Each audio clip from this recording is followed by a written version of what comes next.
You know, politicians, they come and politicians go, but very few can claim to give rise to a movement. And my next guest can. Ron Paul is a longtime Republican congressman from Texas. And before that, he was a very busy OBGYN. You know him best as a steadfast champion of small government. I mean small and individual freedoms. Paul inspired millions in his 2008 run for president.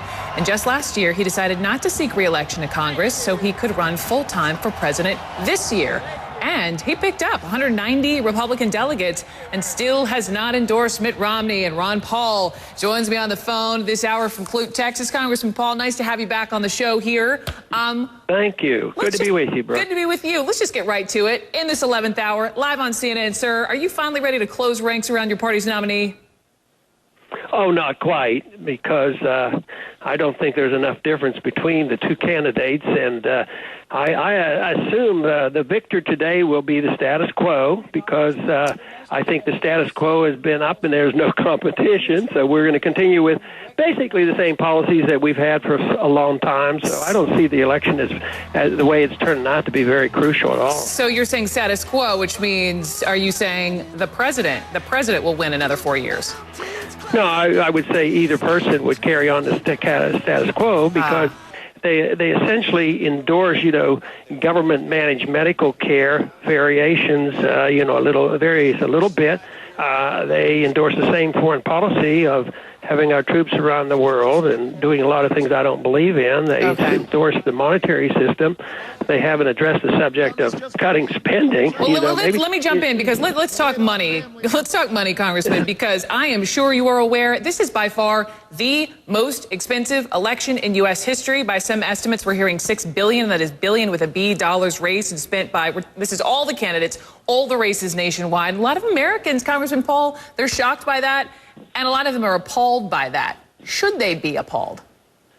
No, I think I'm indifferent to it. I think we should be shocked to know that people are willing to put that money up. Not that they did, but why are they doing it, and why have they been hoodwinked into thinking that there's a real contest going on? That's where the real problem is. But the fact that people can spend their money and they want to invest in politics, that's fine. But it's just even if it's in the billions of dollars, and you are candidates. But sir, you're so appalled by spending in general. It doesn't matter to you if people are spending $6 billion on the races? Not a whole lot. I mean, if I spent money, if I were independently wealthy and not involved in a campaign, and I had a lot of money, and people, both parties were undermining my liberties and taking away my Fourth Amendment rights and pursuing bills like the Patriot Act and assassination of American citizens, I should be able to spend all the money I want on trying to tell the people that there's something wrong with the system.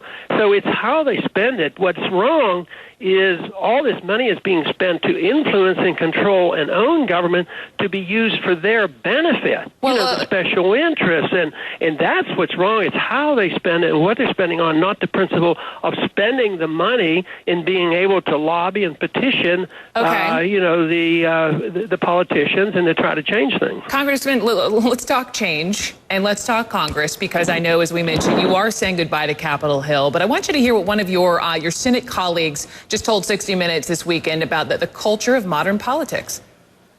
The best thing that could happen is all of us lose and send some people up here who care more about the country than they do their political party or their position in politics. How about that, sir? Do you agree with that? That was Senator Tom Coburn.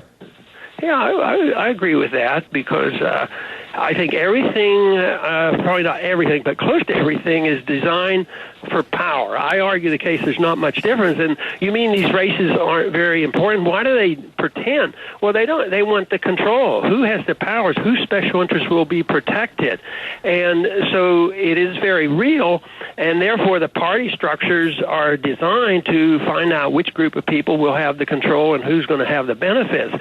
And I think it's the role of government that has gotten out of hand. If government wasn't doing so much, there wouldn't be such an incentive to invest this. So I basically agree with his statement. But Congressman, if you agree with him, then don't you, though, share some of the blame, having largely inspired what we know now is the Tea Party movement? Well, you laugh, Congressman.